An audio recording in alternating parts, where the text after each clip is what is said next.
Habis itu kita break terus main, terus nanti ada sesi tanya jawab, terus itu aja sih. Oke, udah sekarang saya mau mulai. Terima kasih. Ya, terima kasih. Sama-sama.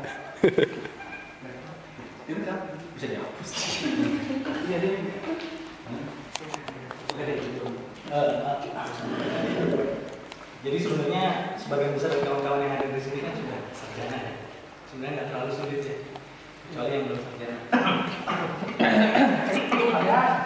Atau yang mungkin dapat soalnya. Jadi sebenarnya level disertasi ini sama seperti kalau untuk master tesis di Indonesia hampir mirip, tapi sebenarnya kalau beda jauh sama skripsi sarjana.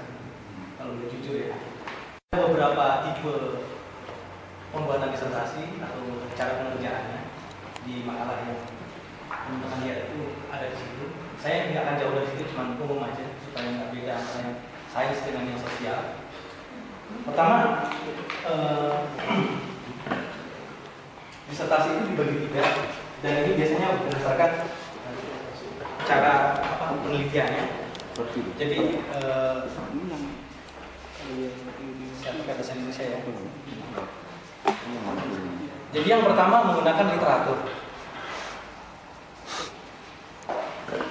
Literatur jelas kita cuma membahas penelitian kita berdasarkan studi literatur. Jadi teman-teman pasti harus punya segudang bahan dan cara membaca cepat.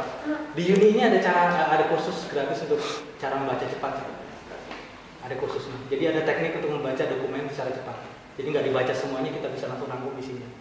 Kayak skimming. Lebih dari skimming sebenarnya. Jadi memaknai isinya. Tapi ya waktunya udah mepet. Oke. Kemudian yang kedua adalah menggunakan data. Yang pertama adalah menggunakan data primer. Yang ketiga adalah menggunakan data sekunder. Data primer artinya teman-teman harus ambil data sendiri. Ada permasalahan data primer yang cukup berat adalah semua yang teman-teman kerjakan harus sudah lulus etik, lolos etik. Jadi misalkan ada kuesionernya akan diperiksa oleh supervisor dan kawan-kawan dan supervisor akan memajukannya ke Dewan Etik universitas sebelum dimintakan pengisian kuesioner itu ke orang-orang. Ingat ya, kita di negara maju, salah penulisan bisa, misalkan kita menghina bangsa lain, agama, ras, itu bahaya banget di sini.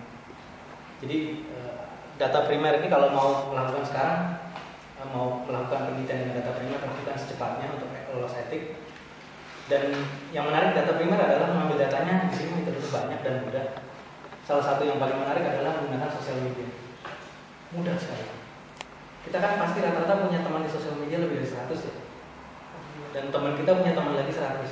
Terus kalau kita punya satu kuesioner, kawan-kawan bisa bayangkan bisa 500 kuesioner dalam waktu seminggu. Cepat sekali kan? Dibanding kita harus pakai di kertas, kan suka ada pengumuman ya di universitas.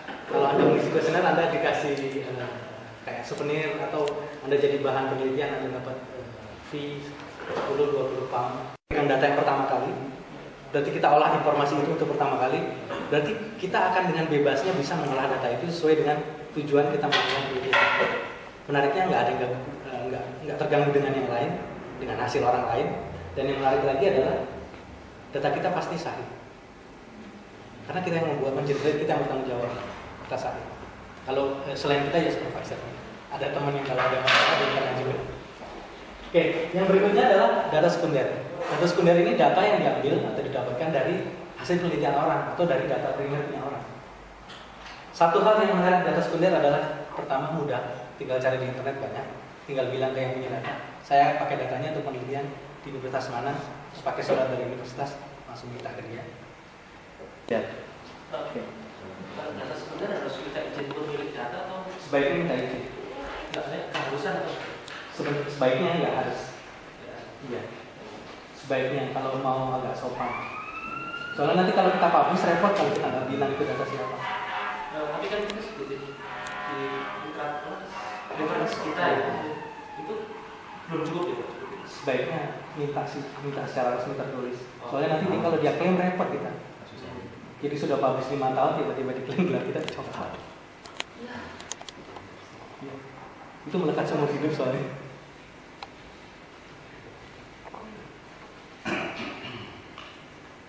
Yang bikin repot.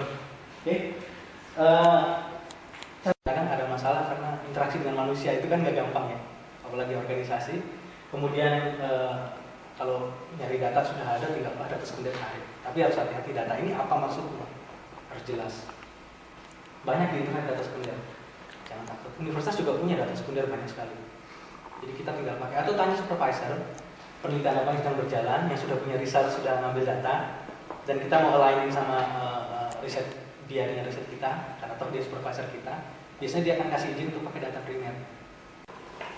Statistik BBS itu termasuk kan ya? Iya, data sekunder. Oh, iya. Hasil survei Kompas juga bisa Ya, dipakai. berarti kan kita nggak mau usah izin atau apa segala macam. Sebaiknya bilang, Tetap. sebaiknya Meskipun publish secara umum. iya, sopannya. Takutnya di kemudian hari mereka nggak terima kita ada. Bahkan untuk data yang ini Pak, data yang memang dipublish di internet atau apa mereka itu ya kita tinggal langsung unduh-unduh aja gitu, kita harus bilang. Kalau cuma itu data segitu doang, kan yang dipublish itu biasanya datanya nggak lengkap. Terus Misalnya kita pakai data itu, biasanya tetap harus bilang juga. sebaiknya sih menurut saya, saran saya sih bilang ke orangnya. Karena itu kan dia sudah berusaha, kebanggaan buat dia juga dipakai orang datanya. Mungkin ada juga ini apa? Tidak lain misalnya kalau kita desain biasanya pakai data untuk untuk klasifikasi namanya dari UCI, Institute of California Unified File. Itu standar yang ada biasanya karena itu sudah di public repository kita ambil. Nanti waktu kita menulis papernya ya udah kita atribut dia bahwa data dari data UCI misalnya gitu. Tapi sudah publish untuk teman-teman yang berhubungan dengan citra, untuk image itu biasanya jadi standar. Contoh misalnya untuk grafik biasanya pakai citra Lena. Jadi ya kita atribut aja. Kalau itu tidak udah well known bahwa itu adalah dari UCI. Jadi kalau mungkin dari institusi kayak Pak Mahdi tadi misalnya dari BPS ada baiknya memberitahu bahwa kami data kami pakai data dengan saudara. Tapi kalau yang untuk well known public repository kayaknya menurut saya mungkin cukup lah kita kasih atributnya dia. Berarti kan berarti tidak pindah. Iya kan? Nah, dari dua itu saya bisa. Emang biasanya begitu. Enggak, ini kuesioner, tapi kuesioner bukan kuesioner saya yang bikin. Kuesioner sudah ada sebelumnya. Datanya tapi belum ada. Ini berarti data primer. Datanya sudah ada, yang datanya dari yang kuesionernya itu loh Pak. Oh, Kuesioner itu sudah ada sebelumnya. pakai data itu. Pakai data itu, saya pakai data itu. Tapi untuk uji eksplor lagi saya interview dengan beberapa pihak. Kan berarti kan pakai dua kan? Iya. Pakai data primer dan data sekunder. Tapi kalau seperti itu kayaknya gini biasanya backgroundnya data dari katakanlah kuesioner dan data BPS gitu ya, tidak ada backgroundnya. Tapi nanti keputusan yang diambil itu kalau menurut hemat saya akan jauh lebih ditentukan dengan kuesioner dan data bahwa saya punya proses seperti ini sehingga saya punya premis bahwa nanti kira-kira premisnya begini. Tapi realitasnya saya kan kasih interview ini, dan dari interview itu nanti menjadi judge buat keputusan. Biasanya seperti itu. Itu kan datanya kan ada dari World Bank, terus ada juga dari Bank of UK sama Bank of Indonesia. Itu kan data sekunder. Jadi ini kita kayak tujuannya itu kayak menganalisa gimana impactnya financial crisis terhadap national banking. Tapi untuk jadi data-data kayak data-data risk rate, credit rate, inflation rate itu semua kan data sekunder kita ambil dari yang website yang sudah ada kan yang kita Tapi website. ya Bank of Indonesia, World Bank, habis itu Bank of England. Ini hasilnya kan akan diolah secara statistik, katakanlah dengan experience ataupun ada resultnya. Nah, kalau misalnya saya menggunakan menginterview beberapa orang dari organisasi yang berbeda seperti Bank of Indonesia, Bank of England, sama expertise yang sudah ada di financial itu untuk confirm itu lebih baik saya gunakan hasil interview saya itu untuk confirm hasil statistik saya, hasil analisis saya, atau sebagai preliminary. Nah, seperti kayak misalnya ya yang ada itu menurut mereka kayak gini gitu. Tapi atau sebagai konfirmasi dari hasil yang sudah saya lakukan. Karena kan itu kan data sekunder itu kan datanya kan udah udah apa itu nggak efektif gitu. Jadi kan saya harus konfirmasi dari beberapa organisasi dengan cara interview untuk dapat yang pasti saya yang kayak netral zone-nya gitu sebenarnya. Itu sebagai maksudnya itu sebagai apa ya yang hasil interview ini? Nggak kita percaya 100% berarti ya. Dan kalau kita pakai statistik ada hipotesis percaya atau tidak percaya. Kalau kita tidak percaya berarti kita harus cari dukungan. Dukungan datanya adalah dengan cara interview. Nah, permasalahannya di interview adalah kita harus melakukan kayak scripting itu kan. Ya. Menunjukkan di kalimat dia mana yang menunjukkan positif terhadap dukungan data kita, mana yang justru malah negatif terhadap dukungan data yang kita punya. Jadi beratnya kita punya data sekunder, tapi kita butuh data primer dari hasil interview ini untuk mendukung sekunder ini, supaya kita bisa bikin justifikasi atau analisis yang lebih lanjut. Tapi hati-hati, efisiensinya kalau mau bilang efektivitas efisiensi seperti itu kan ada metodenya banyak. Harus satu metode, dua metode, tiga metode. Kita nggak bisa umum metode. Itu yang mungkin harus diskusi sama pembimbing supaya dia agree juga. Yang penting kita di sini adalah kita submit on time, isinya sesuai, kalau bisa jauh lebih baik, dan kita bisa tulis tepat waktu. Udah itu aja. Anggapan itu adalah kita mengandalkan pakar dari seorang pakar, jadi ekspertis dari seorang pakar. Ada satu hal bahwa itu juga dikenal dengan kapabilitas.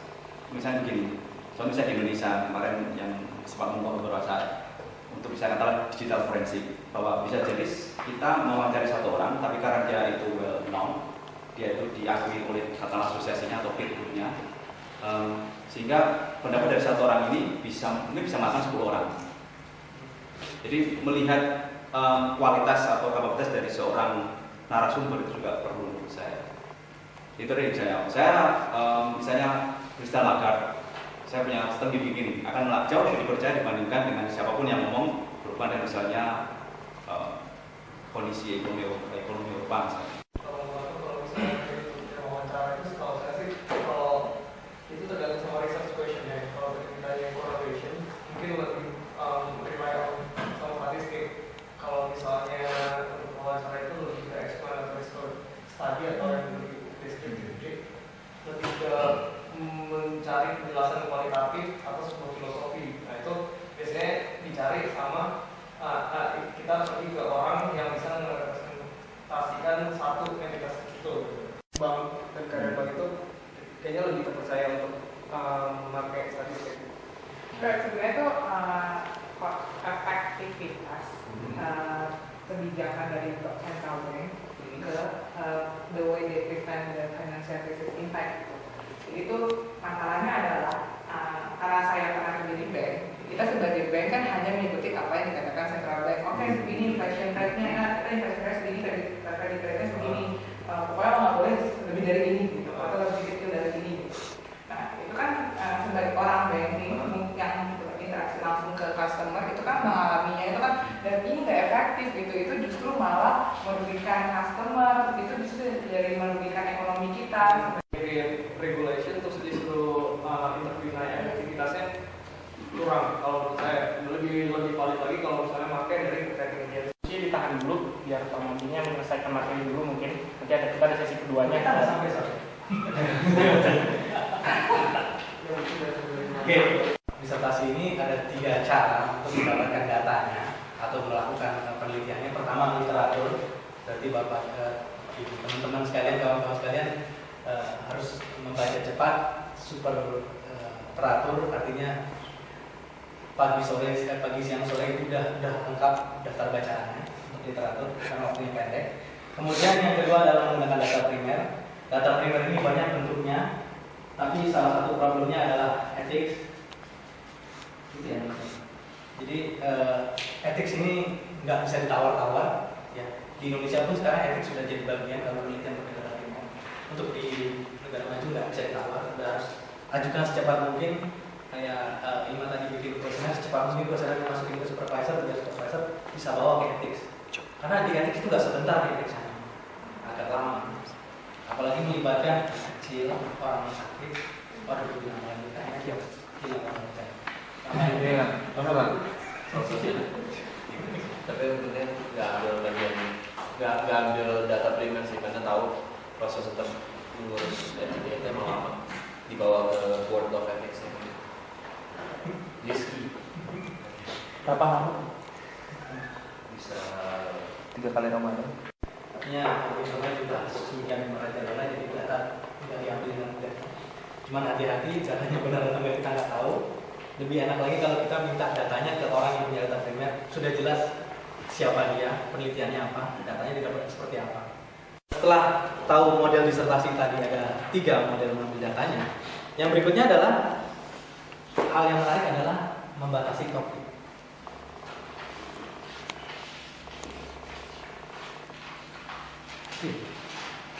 Topik.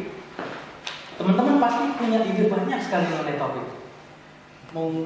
Topik ini kayak kita punya bahan penelitian, judulnya ini, terus kita ke bawah dengan judul, lupa kalau itu judul atau tema penelitian, atau itu goal dari penelitian, kita nggak tahu. Apa yang terjadi? 2 bulan Anda Jadi agak macet banget. 2 bulan Anda bertarung dengan judul itu aja. Apa yang terjadi? Stres dan lainnya yang tercapai.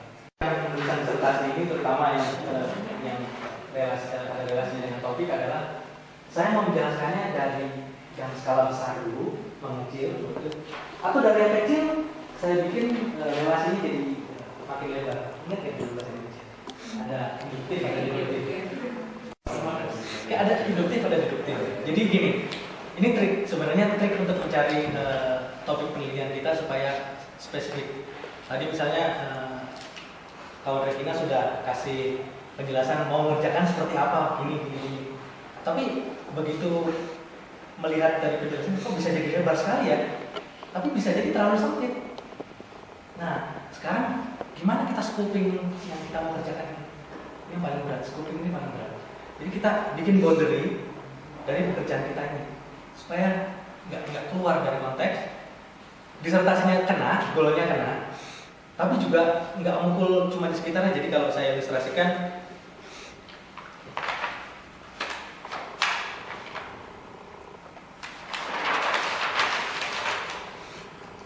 jadi kita punya satu goal, kemudian kita bergerak dari satu titik, tapi apa yang kita tembak adalah bukan ke goalnya, tapi ke titik di sekitarnya. Kita nggak pernah jawab itu riset question yang kita kembangin di awal, yang jadi tema atau bukan title ya, tema, tapi atau hal yang mau kita selesaikan. Kita nggak bisa jawab, nggak pernah sentuh titiknya. Penyelesaian nggak pernah kita sentuh, tapi kita sentuh sekitarnya. Sebenarnya ini juga supervisor untuk menjelaskan bahwa apa yang kita kerjakan sudah menyentuh titiknya, titik permasalahannya atau belum. Jadi coba hati-hati, bacanya pelan-pelan, ya. Sambil baca sedikit, wain satu Shopee, pelan. Katanya baca cepet-cepet, Pak.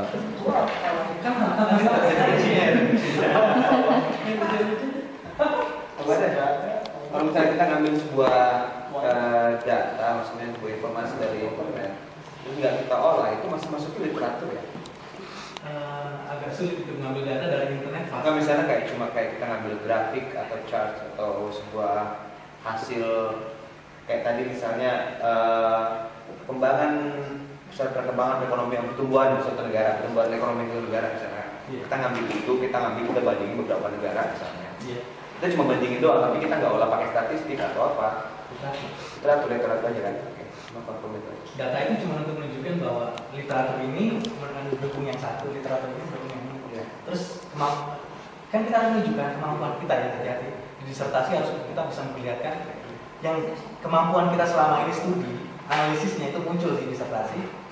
Nanti ya, perbandingan-perbandingan itu kita harus analisis menggunakan bahan perkuliahan yang kita punya, bahasa perkuliahan yang kita dapat itu untuk membuat benang merahnya. Sebenarnya pendekatan ini mendukung ini karena ini, mendekat ini karena mendukung ini.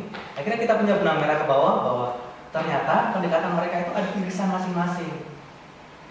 Nah, irisan masing-masing ini yang kita jelaskan dengan kemampuan analisis kita. Ini yang menarik sebenarnya. Iya. Boleh nanya nggak sih? Boleh. Oke, harus sekarang kalau Boleh.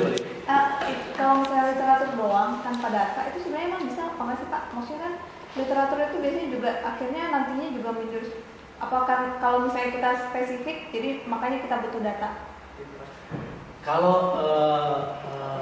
kita melakukan pengolahan data, berarti kita butuh data. Tapi kalau kita nggak ngolah sama sekali, cuma ngambil jreng gitu, itu kayaknya literatur masih. Lebih ke literatur ya? Menurut saya masih literatur. Nggak ngolah data sama sekali. Oh tapi itu sebenarnya nggak masalah. Ngomongin ke supervisor yang mau terima apa enggak? Oh kayak gitu. Iya. Tapi kalau Sekarang kita lanjutkan ya. Masih di topik. Benar. Satu hal yang menarik adalah ketika kita melakukan pencari topik, kita melakukan digging langsung di internet. Atau lebih gampang lagi, ini trik yang paling mudah adalah kita punya calon supervisor, kita kan udah dipasangin ke supervisor ya. Dia lagi kerja sama kita, cari. Nempel ke dia, paling gampang gitu. Jangan jauh-jauh dari apa yang dia kerjakan. Karena dia nggak fokus nanti dia harus baca lagi. Kalau dia sudah apa yang dia kerjakan, kita tinggal nempel dengan riset dia. Artinya pertama kita bisa pakai data yang dia sudah punya, kita tinggal cari data untuk melengkapi. Yang berikutnya adalah dia fokus sekali dengan apa yang sedang dikerjakan. Jadi kapanpun kita ngomong ketemu di jalan, dia pasti langsung bisa kasih penjelasan yang fokus. Kan di universitas ini ada website personal mereka kan, langsung lihat atau lihat publikasinya, baca publikasinya. Biasanya di publikasi itu ada yang namanya kalau di matematik konjektur, kalau di Instead of melanjutkan risetnya dia, tapi untuk dapat esensinya gimana sebenarnya? dia maunya apa sih dengan topik yang dikasih ke kita? Pasti ada sesuatu yang related sama, ya ada hubungannya dengan risetnya dia pasti. Nggak mungkin departemen yang menentukan siapa supervisor, sebenarnya dia sudah hati-hati, sudah mengelompokkan orang-orang yang akan kerja dengan dia di bidangnya seperti apa. Soalnya kalau mereka bilang orang ini misalnya ini supervisor minatnya ke sini, saya nggak bisa kerja dengan orang ini, nggak akan diplot kita ke sini. Sudah diskusi bagaimana cara menentukan tema penelitian kita. Kemudian yang berikutnya adalah setelah kita sudah punya tema, asumsi nih ya, soalnya seingat saya semua setelah kita diskusi nanti akan buat semacam outline mau ngapain penelitiannya untuk diri sendiri ya. Terus kemudian bikin rencana kerjanya. Oke. Dan disiplin dengan rencana kerjanya. Nah yang berikutnya adalah agenda atau rencana kerja. Ini yang paling berat. Bekerja sendirian dengan disiplin sendiri itu paling berat. Agenda itu paling berat. Mata masih ngantuk, pikiran terus pusing. Terakhir apa? Kita tinggal. Tidur lagi. Ini permasalahan ini perlu disiplin diri sendiri. Jujur aja ini nggak gampang. Buat saya juga luar biasa sulit. Oke, kita sudah punya tema. Sekarang kita mau kembangkan jadi outline. Kita harus bikin agenda kerja. Minggu ini mau mengerjakan apa? Gak gampang. Minggu ini mau mengerjakan apa? Satu hari saya mau mengerjakan berapa halaman? Ketika sudah mulai menulis. Ya udah berapa persen kalau nggak baru kemarin, kagak bisa lagi.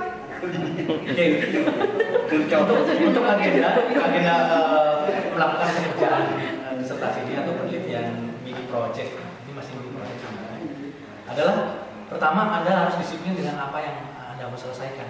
Anda mau selesai tepat waktu atau tidak tepat waktu kan itu terserah kita ya. Nah salah satu cara yang paling mudah adalah setiap hari Anda harus komit. Anda bisa ngetik 2 halaman misalkan atau 1 halaman komit. Kalau nggak komit seperti itu nggak akan pernah bisa mulai. Terus teman-teman pasti berpikir, saya punya agenda, saya punya rencana kerja, tapi saya mau mulainya gimana? Sederhana. Teman-teman semua udah pegang outline penelitiannya belum? 2 halaman, 3 halaman, 5 halaman, apa yang mau dikerjakan? Jalan juga. Itu penting kita buat sekarang, bukan sekarang maksudnya ya. Sekarang. Artinya offline beda nggak sama proposal lebih dalam lagi, Lebih bagus lagi, lebih bagus. Proposal lebih bagus. proposal bukan sepakai bab 1, 2. Enggak, itu maksudnya kayak bab 1, bab 2 nya itu lu apa itu jadi teman-teman kan udah sarjana kan udah tahu. Iya, udah sarjana. Beda. Sarjana kan S1, nah MA kan master berarti beda kan. Nah, maksudnya Apa sih poinnya? Kalau di sini tuh proposal kayaknya nggak terlalu dianggap gitu, karena misalnya seperti saya yang diminta adalah outline baru langsung kerjakan. Nah, proposal tuh kayak nggak ada gitu. So, kan bingung aja kan, banyak yang bilang proposal udah kok belum. Saya tanya outline is the same, apa gimana? Kan dari daftar itu kita bisa bayangkan kalau kira-kira anaknya bisa apa. Sebelum dari website dulu. Tapi kan ada kayak research questionnya apa, terus ujungnya kira-kira apa, benar apa enggak gitu. Mesti ada itunya. Jadi intinya sebenarnya punya questionnya dulu ya. Research questionnya mau mengerjakan apa? Biasanya kita punya dulu research question besar. Tapi umumnya sudah diberikan kan ya? Atau teman-teman nyari sendiri. Tempat yang nyari sendiri ya, biasanya terjamin berarti. Nah, waktu kita menentukan research question, kita pasti ketemu ini dulu kan, besar dulu, global dulu, universal. Terus kita bikin sempit. Hati-hati ya, jangan terlalu universal, nanti nggak selesai. Cuma 3 bulan 4 bulan ya. Kemudian jangan terlalu sempit, nanti penilaiannya jadi ini bukan disertasi, ini seperti laporan kuliah, Laporan PKL. Laporan KP. jadi repot. Nah ini harus bermain hati-hati. Kayaknya di dokumen itu ada deh, dia jelasin. Dokumen itu ada di post sama saya nanti upload file.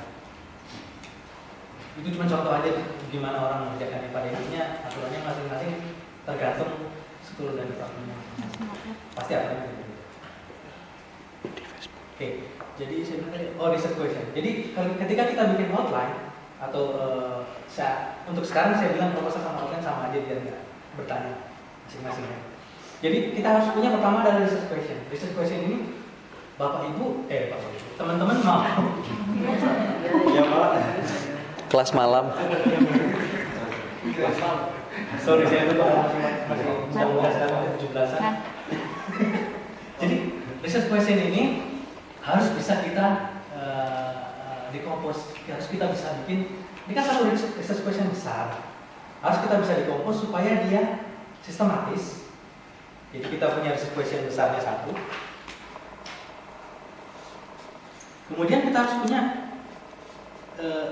dekomposisinya dari research question ini. Jadi kenapa? Karena kita akan menjawab potongan-potongan dekomposisi yang kecil-kecilnya itu, supaya kita nggak menjawab langsung besar. Emang kita maunya cepat selesai, tapi nggak akan bisa menjawab.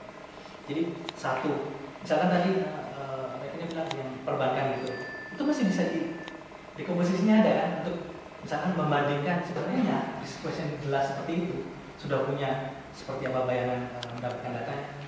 Yang menarik adalah teman-teman akan membuat tulisannya gimana ya? Kayaknya mudah sekali mengetiknya karena semuanya sudah jelas, informasinya sudah ada, olahan data sudah ada, hasil interview sudah ada, kita tinggal jalin. Kemudian kita punya core metodenya yang akan direfer ke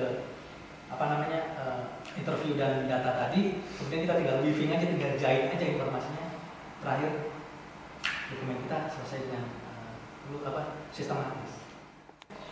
Apakah kalau research questionnya lebih besar, lebih banyak itu lebih bagus, Pak? Belum tentu. Belum tentu. Relatif. Jadi kan kalau lebih banyak itu cenderung lebih detail. Ya. Apakah itu menjamin dia akan mengerucut ke satu titik? Ya. Belum tentu. Jadi kadang-kadang research questionnya begitu dikompos jadi 3 atau 4 sudah menjawab. Seringnya seperti itu. Kenapa sih kita saya nggak bilang kita baku aja 5 atau 10 lalu kita sudah sampai pada titik yang paling fokus. Karena kalau terlalu banyak justru nanti kita kadang-kadang cenderung lebar. Yang udah ada di kampus ya, itu kayaknya kok agak ragu gitu ya antara project sama dissertation. Soalnya kalau tak lihat itu ada yang tipe-tipenya itu bikin kayak project aja gitu, itu bikin aplikasi ini based on apa gitu. Tapi ada juga yang memang dia itu analisa gitu. Nah, kalau untuk master sebetulnya, mungkin khusus ke sekolah kita gitu ya, maksudnya itu yang diharapkan sebetulnya seperti apa tuh? Nggak ada plagiarismenya bagus, maksudnya nggak terjadi, dan Anda menyelesaikan tepat waktu lulus. Sebenarnya universitas juga nggak berharap terlalu banyak listing karena mereka capek juga mereka yang jujur. Tapi kan kita mau mengerjakan sesuatu yang menurut kita paling baik ya, karena kan akan dibawa data terus. ini buku disertasi akan dibaca orang takutnya. Kita lihat orang langsung baca, ya itu sih sarjana aja enggak kayak apa gitu. Supaya terjadi konsistensi. Nah ini diploma dan sarjana nggak bisa selesai. Ini yang bikin satu disertasi lebih dari sekedar skripsi, lebih dari sekedar undergraduate dissertation. Ini bisa diselesaikan dengan begini, kemudian kira kelebihan kekurangannya apa? Cukup juga S1. Kalau untuk S2 kan harus ada sesuatu yang diperbaiki, ada existing metode, ada metode yang sudah ada, kemudian diperbaiki apapun itu, misalnya lebih cepat, lebih baik, lebih dalam dan seterusnya. Kalau ke S3 ada sesuatu yang baru, ada novelty di situ. Jadi agenda bagaimana menaklukkan informasi. Sekarang adalah bagaimana cara menaklukkan diri sendiri dalam bentuk rencana kegiatan. Jadi kita cuma punya berapa bulan? Juni, Juli, 3 bulan. bukan sampai. 3 bulan. Minggu aja oke, kita per mingguan aja, jangan bulan. Jadi kita punya teman-teman punya 3 bulan ya. 12 minggu. 5 months ya. 5 months ya. Ini kan sekarang udah mulai ya kita cuma punya 3 months. Kemudian satu hal, ini sekarang kan sebagian besar belum apa ya, boleh dibilang tema penelitiannya mau mulai dari mana belum tahu secara pasti gimana cara mulainya. Itu akan menghabiskan, menurut prediksi saya paling nggak teman-teman akan menghabiskan 2 minggu untuk menyelesaikan tema yang sudah ada, mau jadi implicit questionnya jadi jelas, kemudian mau dipecah-pecah supaya jadi agendanya lengkap. Teman-teman butuh 2 minggu. Kemudian 2 minggu berikutnya adalah Eurotrip. Merayakan. Yang penting makan-makan ya. Oh bukannya begitu dapat topik, 1 botol udah selesai terus mulai lagi. Botol air Pak. Penelitian menggunakan data primer, 2 minggu pertama pasti sudah membuat kuesionernya jelas dan sudah masuk etik. Dewan etik sudah masuk. Asumsi saya, semoga dalam umumnya sih kalau nggak salah seminggu selesai etik. Tapi sekarang kan semuanya masuk ya. Sayangnya terus bulan yang lalu akan lebih cepat. Kemudian dalam 1 bulan ini, 2 minggu ini, teman-teman sudah mulai bisa menulis yang namanya introduction. Wow. Belum. Ini baru introduction aja. Ucapan terima kasihnya belum. Itu tadi bukannya yang mulai mencari metodenya itu kapan? Yang 2 weeks pertama berarti? Iya. Oh yang topik itu ya? Iya. Hari ini udah mulai. Tanggal 1. Aja. Oke. Intro itu menulis yang paling sulit. Intro itu nulis introduction sulit sekali. Karena begitu nulis baru 1 paragraf, ini jelek, hapus lagi, kosong lagi. Udah nulis 1 paragraf, kayaknya nggak masuk ya, hapus lagi. Terus begitu. Itu bisa seminggu gitu. Kalau udah desainer, kalau saya biasanya nulis intronya malah terakhir, Pak. Iya. Bagus tuh. Karena misalnya hasil itu saya kesimpulan dulu, hasil kesimpulan. Berarti kan gue butuh teorinya, teori rasanya kayak gini. Dan baru saya tulis terakhir. Biasanya kayak gitu. Boleh. Kira-kira ini nggak bagus nggak boleh? Nah, saya nggak bisa bilang bagus enggak. Bagus kalau semuanya udah jadi. Karena nggak semua yang ini dulu. Terus kita pasti kalau udah di-review pasti ada yang namanya menulis ulang lagi. Ada 2 kemungkinan, di-rewrite, total di-rewrite, atau cuman di apa istilahnya, di scrap sedikit-sedikit kemudian diganti saja. Introduction termasuk bagian yang paling sering diganti. Nah, di saat itu kadang kita pengen nulis juga. Jadi kan dari sekian banyak sources ada yang penting dan kita udah ada awalnya, kita bisa mulai nulis nggak? Maksudnya entah itu dipakai atau enggak, tapi minimal kita udah tahu kalau itu nanti bakal jadi topik kita. Jadi kita takut nanti hilang lupa dan sebagainya, kita bisa menulis. Ada banyak tipe orang ya, ada yang dengan elektronik dia cuma kasih tanda saja, dia sudah bisa baca lagi dan ingat lagi. Ada yang orang harus menulis di buku. Kalau saya seperti saya harus tulis lagi di buku. Karena saya lebih percaya tangan saya ternyata dibandingkan komputer. Kemudian ada yang cukup mengetik dalam 1 dokumen di komputer kemudian di print karena dia nggak pede dengan tulisan tangannya. Ada seperti itu. Metodenya banyak. Tapi yang Mbak tadi bilang itu namanya cara mengumpulkan informasi, mengumpulkan bahan. Itu salah satu caranya yang paling cepat. Setiap kali kita baca, kita cari, oh ini bagus, kita tekniknya. Tapi itu nanti pasti dipakai waktu nulis. Karena dokumen itu 4 bulan, saya 4 bulan standar mungkin bikin 4 bulan. 4 bulan dari bulan kemarin. Untuk mengerjakan bodinya, kontennya. Bodinya. Bodi ini maksudnya apa sih? Kalau mengolah data statistik harusnya olahannya udah selesai waktu di awal ya, di bulan pertama ini udah selesai. Jadi di 4 minggu ini statistiknya mau dimainin bagaimana, dia mau ANOVA, TUTEL, ONETEL kayak gitu ya kalau nggak salah. Terus mau cari sebarannya, mau statistiknya mau pendekatannya pakai Poisson, pakai apa? Namanya modus ya, doang. terserah. Itu harusnya sudah dikerjakan di sini. Begitu di 1 bulan kemudian kita memilih, sudah tinggal memilih, enak ya. Yang match itu yang mana? Maksudnya match itu yang membuat supaya disertasi kita ini sukses. Jadi waktu break itu, waktu 2 minggu ini break ini, teman-teman baca lagi tulisannya. Hitungannya bener nggak sih? Jangan-jangan metode yang kita kerjakan ini terlalu emosi, tiba-tiba kok nggak link. Ini narasumbernya butuh nggak? Ini narasumber yang perlu kita interview butuh lagi nggak orangnya? 1-2 lagi supaya dia bagus banget dukungan datanya atau dukungan informasi. 10-20 halaman itu nggak gampang, apalagi dengan tulisan bahasa Inggris, bahasa Indonesia dalam format Inggris.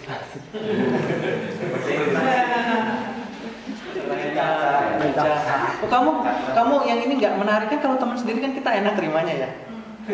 Nggak kesel, nggak gondok. Kalau supervise ini jelek, tiba-tiba semuanya dicoret. Terakhir kita bilang, oh udah nggak mau ngerjain lagi.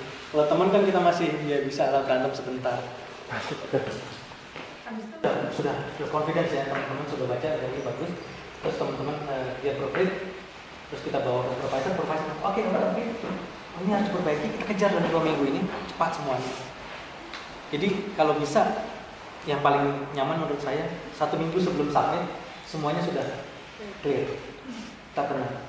Soalnya bisa saja tengah malam supervisor tiba-tiba ada email bilang, oh ternyata saya waktu baca punya kamu saya pikir ini udah jelas, ternyata belum jelas. Nangis kita ya.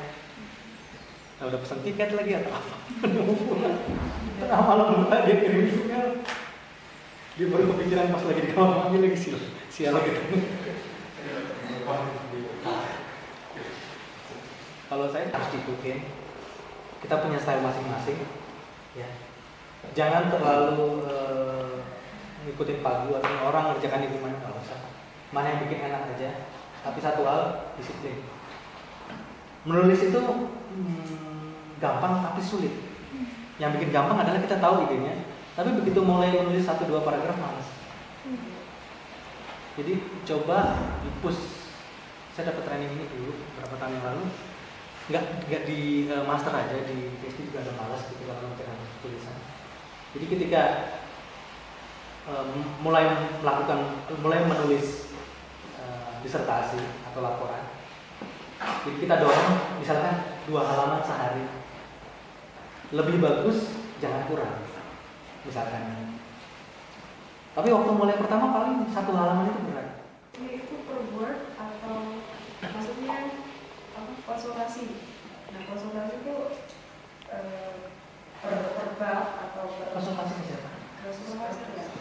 Ngobrol. Biasanya itu per bab terus berapa word atau semua tertentu baru kita bisa submit. Itu gayanya supervisor. Tergantung supervisor. Beda banget. Beda-beda. Ada yang terakhir juga si supervisor maunya kayak apa? Soalnya biasanya kalau dia udah kesel, kita kayak udah kena stempel gitu. Wah ini lagi. Mereka nggak beda kok sama orang-orang kita di Indonesia. Udah itu ya udah sama. Tapi mereka objektif, artinya mereka nggak mau orang yang mereka supervisi nggak lulus tepat waktu. Mereka pasti berusaha sekuat tenaga sampai bersimbah darah lulus tepat waktu. Jadi jangan takut nggak lulus tepat waktu kalau kita kerjakan. Oh belum? Udah. Sebelumnya enggak tapi. Jadi sebelumnya udah, tapi kan itu untuk yang proposal doang. Nah ini untuk pertama kalinya ketemu lagi gitu. Itu kira-kira ntar kita ngebawa apa ya Pak ya maksudnya? Lain. ngasih hadiah ke supervisor nggak boleh. Oh gitu nggak boleh Pak? Nggak boleh. Ada aturannya. Baca. Ngasih hadiah ke supervisor nggak boleh. Kalau cuma iPad gitu. Kayak transferan kayaknya nggak apa-apa gitu. Kalau apa Pak? Enggak, tapi ngasih hadiah ini. Karena ini terima kasih udah bantu ini apa gitu. Kalau di akhir boleh nggak Pak? Di akhir pun nggak boleh Pak. Misalnya nilainya udah. Oh boleh dong. Iya kalau udah selesai. Iya, kalau udah lulus. Tapi kalau belum Udah jadi proposal. udah baca tulisan-tulisan atau jurnal Nah yang itu deket-deket masih sama belum maksudnya belum ini banget. Udah dapat misalnya kayak buku-buku jurnal teorinya udah ada, cuman print atau Oh. bawa atau bikin tulisan dari jurnal yang sudah dibaca. Oh. Jadi begitu datang ke dia, tema yang dikasih saya udah baca ini begini-gini. Oh, Soalnya gitu. itu nunjukin bahwa Udah kerja, ya, jadi serius banget dan dia akan impress. Oh berarti harus dikasih baca lebih banyak lagi. Dan kan kita yang Dan dia pasti punya sesuatu, punya mau. Itu dia mau ngomong, oh dia udah tahu kok, udah dalam. Dia paling kita melanjutkan, dia tinggal ngarahin aja. Tugasnya dia kan cuma supaya kita nggak keluar dari garisnya, garis permainannya aja. Ini ada garis permainan. Kalau keluar, dibilang gagal. Kalau di dalam, dibilang berhasil. Maka dia akan berusaha semua orang yang masuk ke dia, yang masuk di listnya dia, akan tetap berada di garis itu, nggak keluar. Terus ditarik. Apakah kalau misalnya semakin sering dia semakin seneng atau Dari 3 kali kan minum. Ya, ada supervisor atau orang yang saya lebih senang terima laporan dalam bentuk email. Kalau nggak ada masalah, nggak usah ketemu. Kalau ada masalah baru ketemu. Ada yang begitu. Tapi ada yang saya kalau nggak tatap muka, saya nggak tahu dia ngerjainnya benar atau cuma bohongin saya. Supervisor saya cuma di sini. Maksimal minimum itu? Maksimum. Kali dalam 5 kali sampai selesai. Mungkin untuk saran untuk apa? Untuk ke supervisor itu? Diskusinya kita hold dulu ya. Nanti kita kembali lagi jam 2. Itu sudah ada makanannya. Kita lewat paling juga. Setuju. Tepuk tangan buat Pak Made.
Lebih menarik lagi kalau misalkan kita ada diskusi lagi dalam waktu dekat, teman-teman udah bawa outline-nya.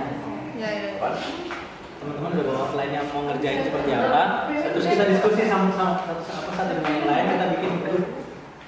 Berikutnya Pak, nanti PPI Pak. Bisa brainstorming enak. Kapan Dok tentatifnya? Tergantung pembicara. Oh ya masih TBA. Kalau saya boleh rangkum sedikit dari apa yang sudah kita bicarakan dari menjelang siang tadi, karena kan menjelang sore, kita sudah bicara mengenai gimana cara menentukan tema, walaupun masih gamblang yang kasar, tapi minimal teman-teman udah mulai kebayang, wah saya mau mengolah tema yang sebesar ini, terus sudah mulai berpikir gimana sih bikin scoop, gimana sih ngatur supaya tema kita ini nggak melebar atau nggak terlalu kecil sekali. Artinya jangan sampai kita malah nggak masuk dalam definisi disertasi yang kita kerjakan. Kemudian bagaimana kita mencoba mencari objek penelitian atau objek yang mau kita kerjakan. Artinya bahan penelitian itu research question-nya seperti apa. Kita kan mulai mencari objeknya itu sebenarnya.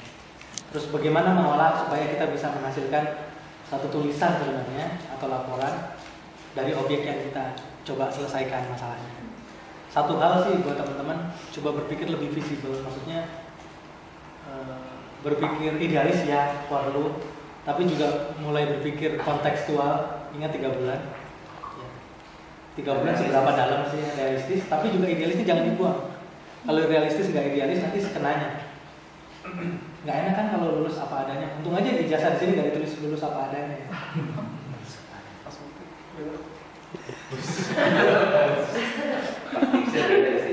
Itu ada ya, sudah punya kita itu ada.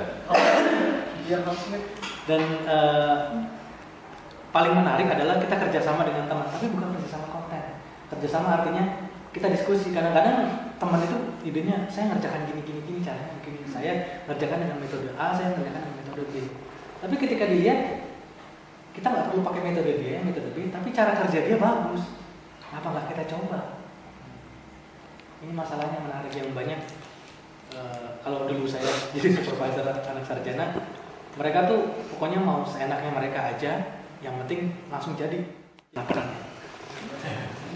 Anak kecil itu kalau dia jatuh waktu belajar jalan, dia akan berusaha bangun lagi. Walaupun dia nangis, dia akan berusaha terus. Dan bedanya kalau orang gede kalau udah jatuh terus frustasi. Langsung udahlah, ini bukan bagian saya pulang deh. Saya nggak nemuin 1-2 itu kejadian, tapi sering lihat. Udah jatuh, udahlah ini semuanya susah. Mau ulang lagi gimana? Waktunya udah nggak sempat. Apa? Yang paling penting psikologisnya kita mesti konsisten banget. Ya. Jangan sampai waktu kita udah buang begini panjang, ya setahun kan panjang, setahun 2 tahun panjang. Tapi hasilnya nggak ada, jangan. Salah satunya pengajian, Pak. Kalau saya bilang agama di sini nanti saya salah, kalau saya pernah dicoba orang beragama aja yang konsisten. Agak repot juga. Tapi diskusi. Jadi kita men-challenge diri kita sendiri untuk mengutarakan ide kita. Ketika kita sudah bisa mengutarakan ide kita, sudah bisa bilang research question saya itu seperti ini, saya mengerjakan seperti ini, metode datanya seperti ini, dan bisa berbicara dalam 5 menit mengenai topik yang dikerjakan. Orang-orang seperti ini umumnya nggak sih? Karena mereka sudah tahu apa yang mau dikerjakan. Mungkin sesi yang ini namanya sesi psikologi kali. Jadi gitu.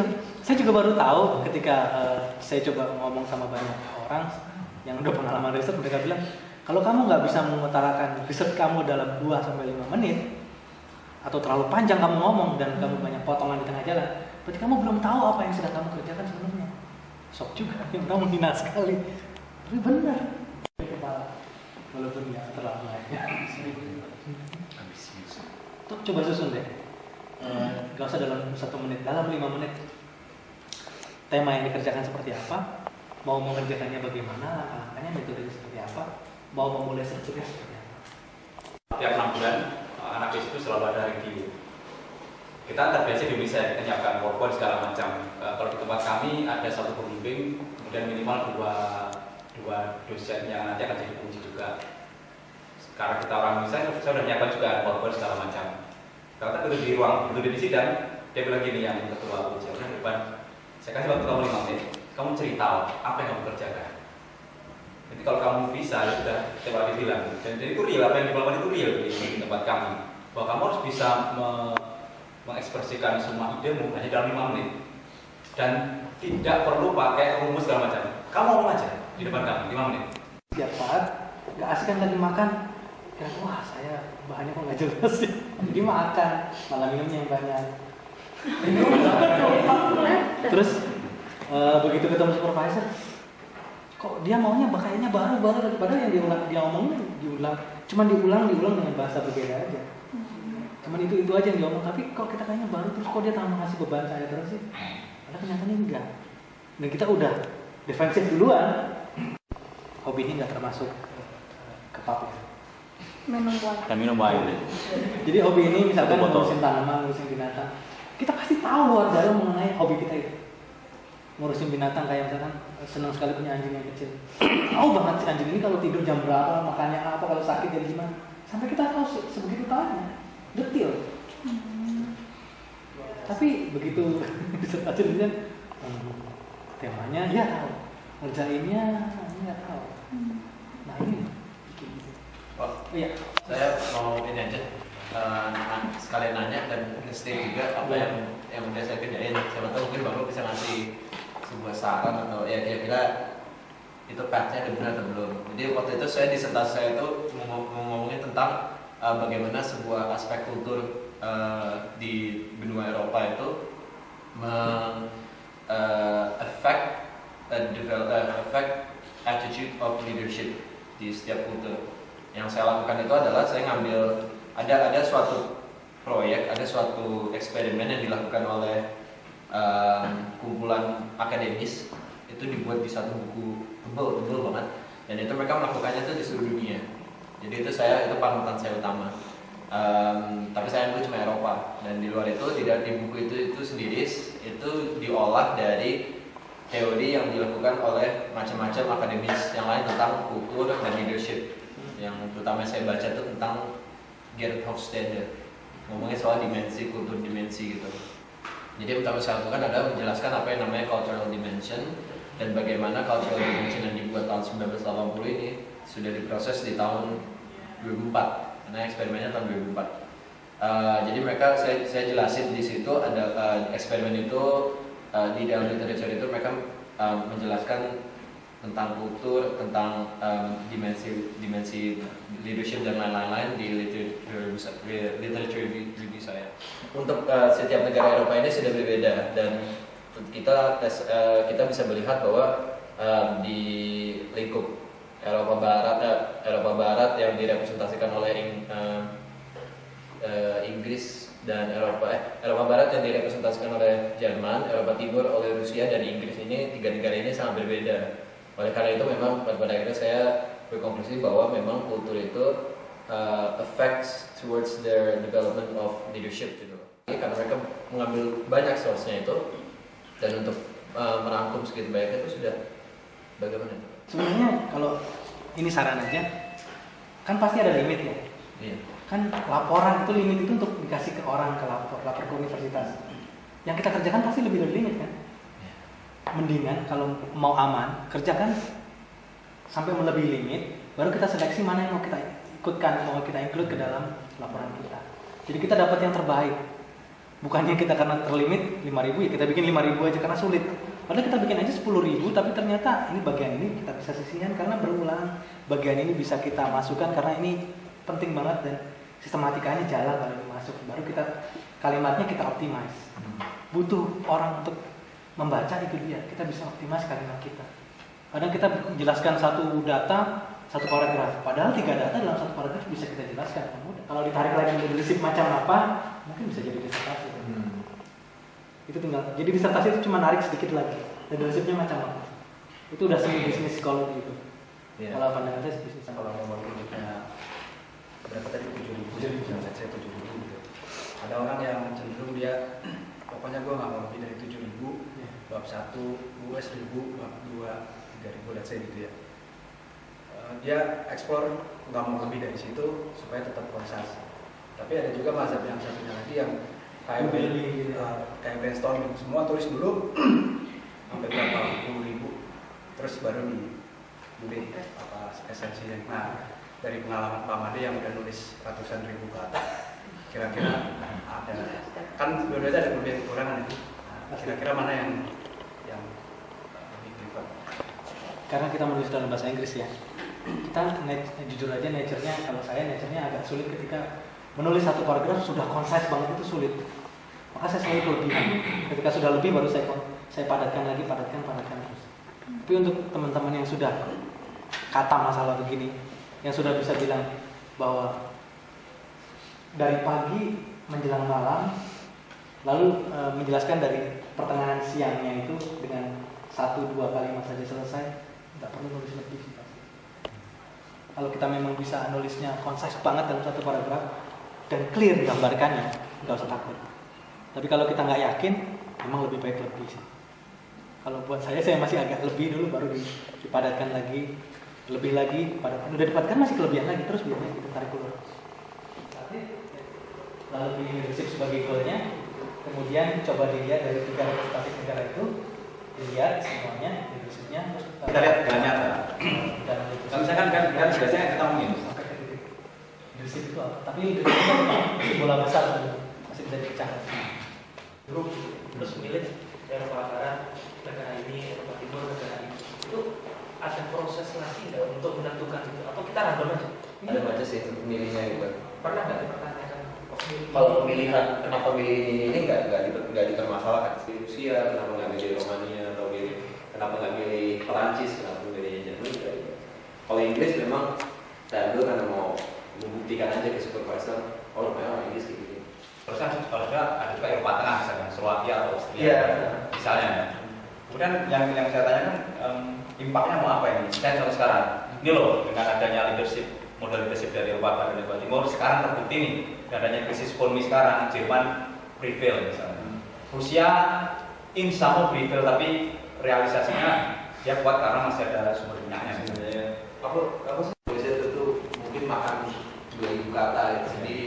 Nah jadi memang ada flaw di soal structure dan sebagainya. Itu sebenarnya dengan aja fundamental. Ya, kalau misalnya itu kalau saya setuju dengan Pak Madi bahwa kalau apa yang saya kerja kalau model saya, kalau setiap saya bimbingan, saya kalau saya udah baca ini contohnya, dia akan buat aku udah baca terus ini resume saya. Apakah supervisornya pernah nggak ditanya seperti itu? Untuk itu sih sebenarnya nggak terlalu ditanya gitu aja ya. Nah memang fokusnya dia adalah relevankah ini dokumen data ini dimasukin ke dalam dissertation saya gitu. Memang pada akhirnya tapi supervisor saya happy sih karena ini sudah ini valid dan silakan aja kamu pakai data-data ini. Seandainya nanti sudah jadi tesis yang selesai ya, ini akan dibaca oleh siapa dan kenapa begitu penting untuk mereka baca. Dan akhirnya saya menemukan jawaban tersebut. Saya ditanya apa sih skripsi saya ini? Kalau kan saya loh bisa memperbaiki metode yang ada, sehingga kelebihannya nilai tambahnya apa? Kontribusi itu nilai tambah. Kalau S1 gunanya apa? Kamu bisa implementasi dengan analisis ini terus gunanya apa? Oh gunanya saya sekarang sudah jelaskan nih kenapa sih misalnya dari Jerman secara umum Jerman bisa bertahan dari krisis. Kita gitu aja. Manfaatnya buat siapa? Oh iya. Tapi nggak ada mesti dibahas. Teori sendiri gitu ya, bahwa ada 3 sifat penggunaan ini ada yang parasitikal, ada yang beneficial, ada yang netral. Kalau misalkan ada sekolah internasional yang menggunakan kata dalam bahasa Inggris, saya sebut itu sebagai netral. Kenapa? Karena memang sekolahnya internasional. Tapi kalau ada sekolah lokal yang menggunakan bahasa Inggris, itu saya bilang parasitikal. Kenapa? Karena bahasa Indonesia tidak diberikan ruang untuk tumbuh dalam konteks iklan tersebut, gitu. Konteks modernisasi, terus juga prestigious language, saya nggak setuju. Saya itu parasit.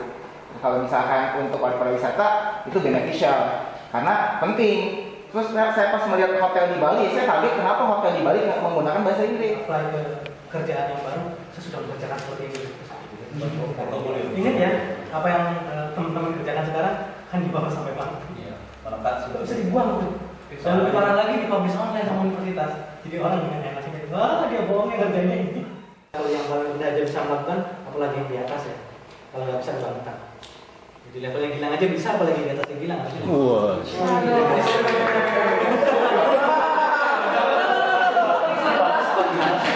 Ini kampanye ya? Enggak.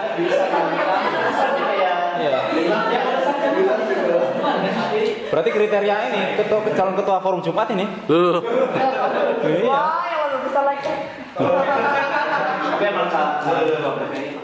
Kapan mau mulai? Sekarang. Sudah mulai? Sebenarnya sudah mulai. Mulai. Ya, cuman baru nulis selesai yang lihat di internet, copy paste. Itu udah bisa kan ya termasuk. Hilang aja bisa sampai. Iya. Hilang aja bisa. Iya. Dia nggak ada kelar, nggak ada. Yang datang saya nggak tahu. Sudah lebih kayaknya kelihatan lebih jelas atau lebih jelas. Apa makanya saya tentang disertasinya coba katakan. Bilang kamu gini ya. Oh gini ya. Bilang aja bisa.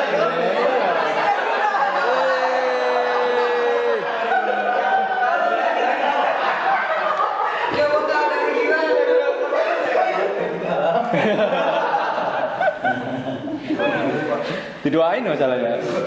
Pas buka fotonya bismillah. Iya. Yang paling menarik adalah ketika teman-teman sudah bisa membuat minimal outline, kemudian kita bikin grup, kita diskusi, tapi kayaknya sekarang udah canggih. Bikin grup, Buksa. ngobrol, bukan dengan ilmunya yang berbeda, tapi dengan yang jenis dulu. Ilmunya yang deket-deket, sosial dengan sosial. Maksudnya bukan sosial yang bahasa ya, bahasa dengan yang deket. Politik biasanya dengan bahasa deket karena sama-sama berpolitik. Tapi orang bisnis diskusi dengan orang bahasa repot nanti, salah terjemah terus. Ya nggak ngerti yang mananya Pak. Sebenarnya yang paling menarik lagi karena teman-teman kan punya teman bermain masing-masing ya. Kalau saya lihat kadang-kadang teman bermainnya juga satu kelompok dalam studi biasanya. Saya lihat sih kebanyakan begitu. Jadi bisa diskusi kan, bisa mulai saling tukar pikiran. Jadi saya nggak tahu. Nanti Nggak apa-apa ya. Nggak masalah negeri Anda. Kenapa matahari kok kalau dari kaca itu tembus bisa mengeluarkan cahaya? Gilang aja bisa. Gilang aja bisa ya. Dia masih belum pede Pak. Mabuk aja bisa, apalagi yang waras ya. Masih belum pede aku.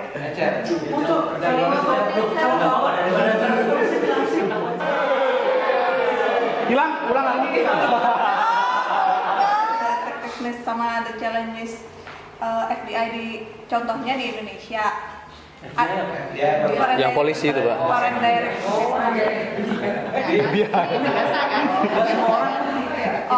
FDI Iya. Kalau kata Mas Heri, foreign direct investment. Intinya aja apa ya research question-nya? Ayo kita tahu, siapa tahu bisa contek ya. Intinya mau pengen Ayo Cel, ntar filmnya habis nih.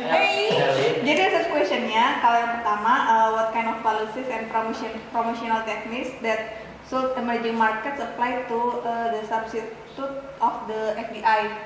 Jadi ini maksudnya kayak saya pengen tahu kayak policy sama promotional techniques. Jadi ini saya menyangkut dengan emerging market, Pak. Emerging market di Indonesia. Bahasanya mekanik banget ya. Kalau yang kedua itu what is the role of Indonesian government to attract FDI in Indonesia? Nah yang ketiga, ini 4 nih bukan 5. What kind of difficulties that must be faced by the company to do FDI in specific countries?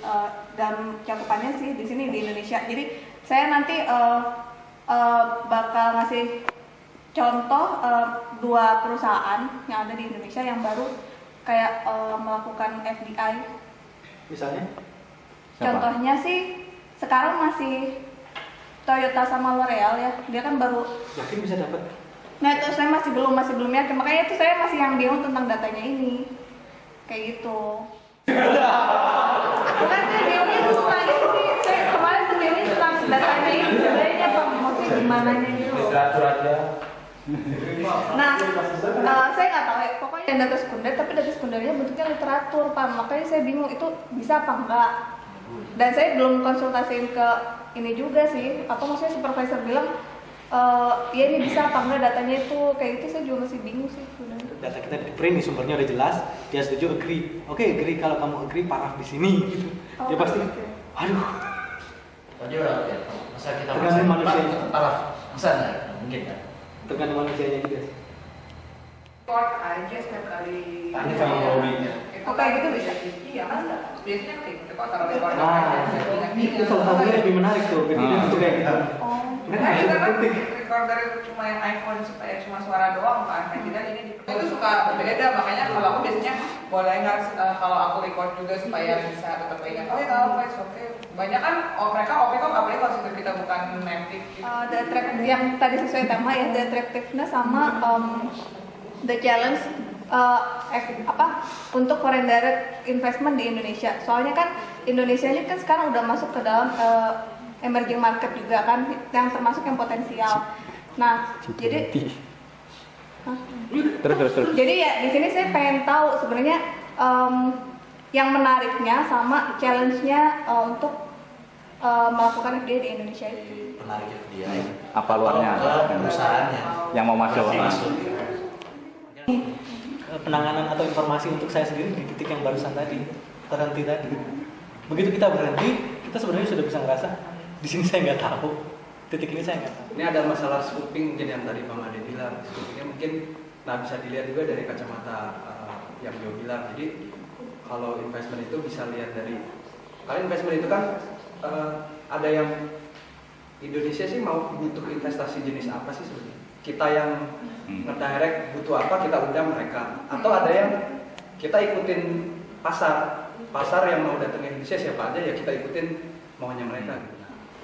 Yang hippie gitu, yang Indonesia itu luas, banyak dan berkembang. Terus dari bos-bos bilang ini kita emang nggak penting sih, cuman kita bakal butuh bioskop loh di seluruh Indonesia ini, tiap kota-kota besar ini.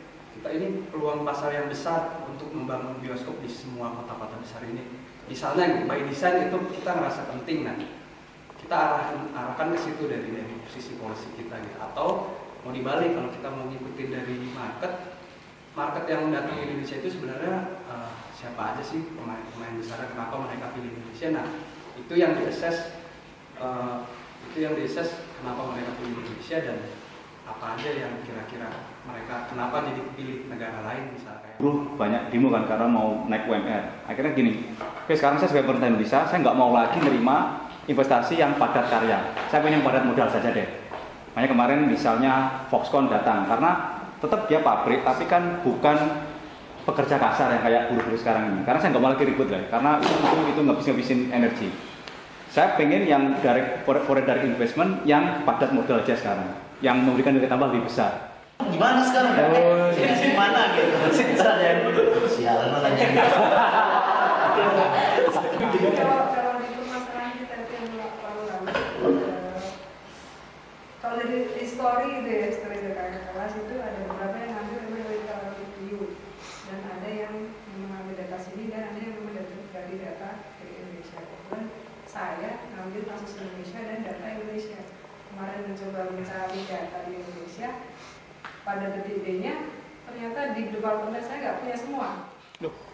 Ya, saya gitu ya Bu. Itu beberapa memang yang kemarin ada kejadian memang yang butuh data dan tidak dapat, dan memang supervisor yang di sini akhirnya mengiyakanlah dengan data yang seadanya yang mungkin itu rekayasa lah.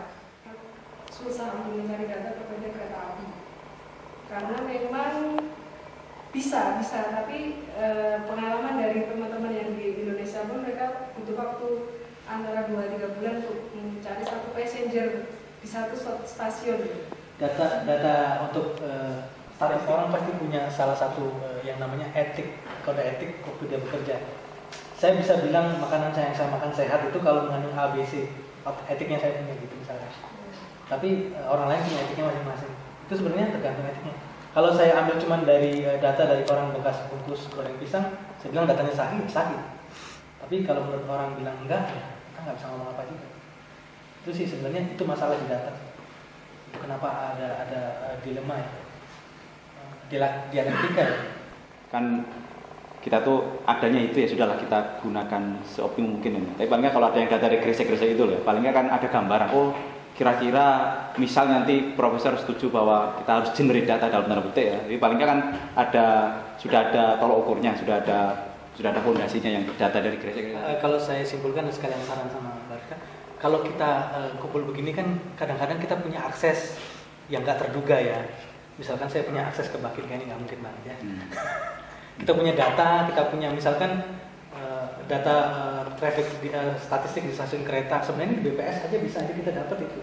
Tapi kalau teman lain misalkan ada yang punya akses ke sana dan pernah lihat model data seperti itu kan enak kan, langsung bisa share. Data itu boleh di-share nggak? Minta izin, oke, langsung bisa minta izin, bisa dapat data. Itulah gunanya community. Gunanya community itu share informasi. Bukan share intellectual property ya, tapi share informasi.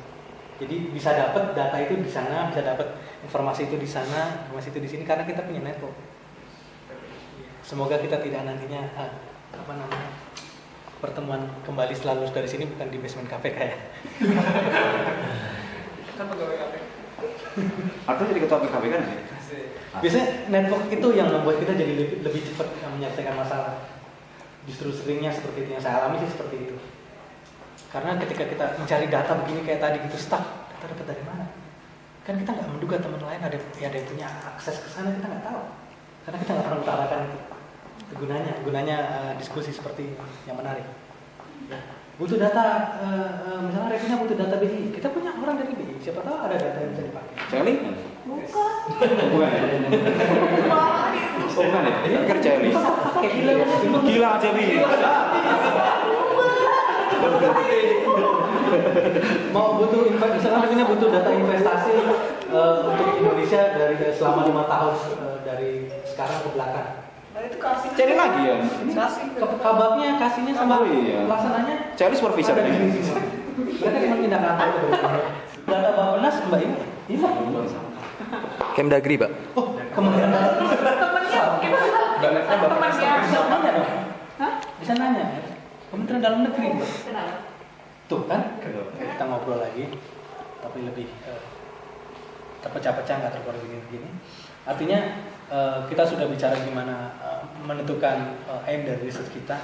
Kita tahu goalnya, how to achieve, bagaimana mencapai goal ini, gimana mencapainya, gimana menyelesaikannya dengan scope yang terbatas.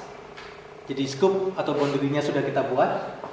Pertama kita punya scope di waktu, ya, di jumlah di limitasi publikasi kita punya constraint cuma 15.000 ya, apa 40.000 kata?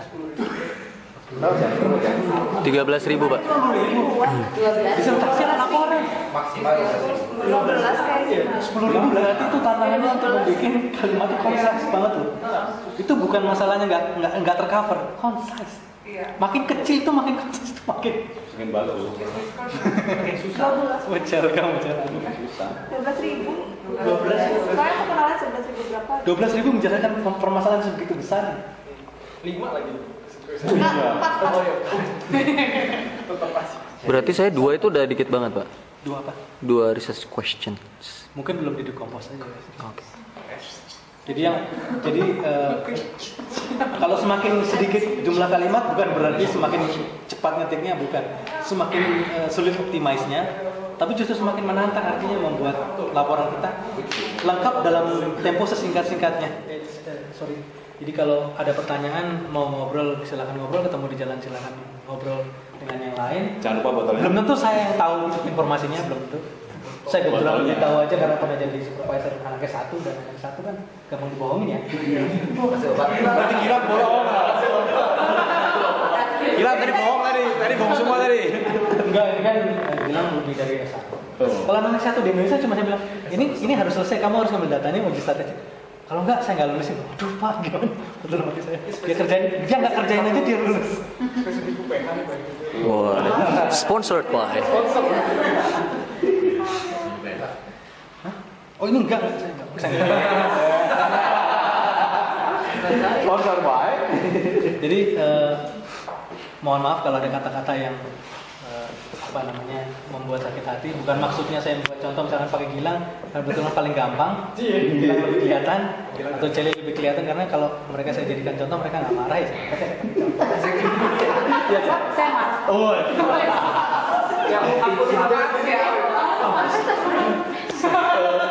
Sekali lagi saya coba ingatkan, konfirmasi sama supervisornya supaya jelas, benar-benar jelas semuanya. Jangan ngambang sebelum supervisor pergi kabur holiday summer. Sudah kabur duluan katanya. Tanggal 14 Juli baru ada. Hah? 14 Juli? Juni. 14 Juli.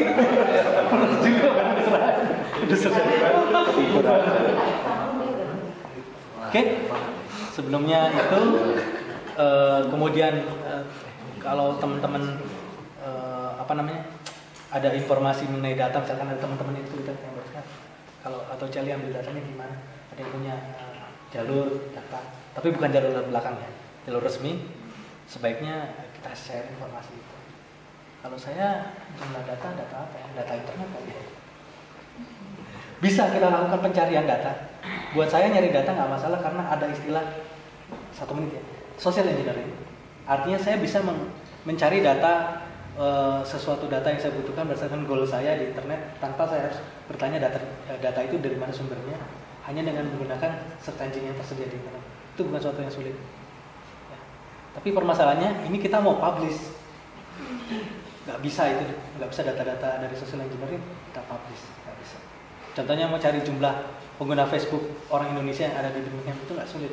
Kita cari googling atau pakai fasilitas Facebook sendiri nggak sulit. Tapi kalau kita publish jadi suatu karya ilmiah, jadi masalah nanti. Kan lebih baik langsung tanya ke yang punya data seperti itu. Jadi kalau ada teman-teman yang punya data dan ada yang kesulitan, seharusnya media Facebook itu aman nggak sih kita diskusi? Saya butuh data ini, kenapa nggak lontarkan saja, nggak apa-apa. Siapa tahu teman kita ada yang udah lulus, sudah kerja di bagian mana? Ini ada data, saya lagi butuh. Wah, status kita berubah. Butuh energi, butuh data, dicari. Facebook udah jadi alat bukti. Nah kan kita nggak bohong, kita minta data surat resmi. Kecuali minta data jumlah agen Indonesia yang lagi ada di UK, ya kita nggak, kayaknya datanya nggak akan keluar itu. Tapi jangan sampai tanya ya kenapa departemen ini didirikan, padahal nggak dibutuhkan gitu, enggak. Ini datanya nggak muncul. Oh bisa Pak. Bukti mau ngomong apa saya nggak tahu. Oke, Ya, ada lagi pertanyaan?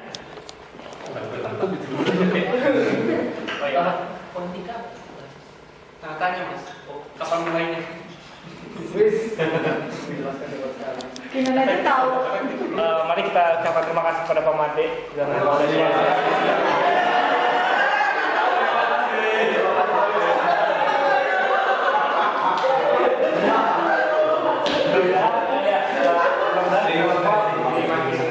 Makin ada gambaran lebih jelas tentang disertasi, tentang tugasnya masing-masing lah. Ya. Kenapa? Oh iya, Mas Irfan juga makasih udah.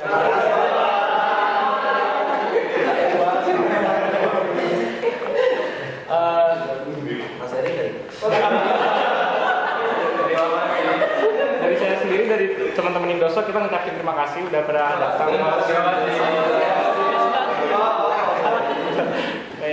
Udah mau datang ke acara Indosok ini. Nanti mudah-mudahan kita adain, kalau antusiasnya tinggi nanti kita adain lagi, mungkin lebih frekuent, lebih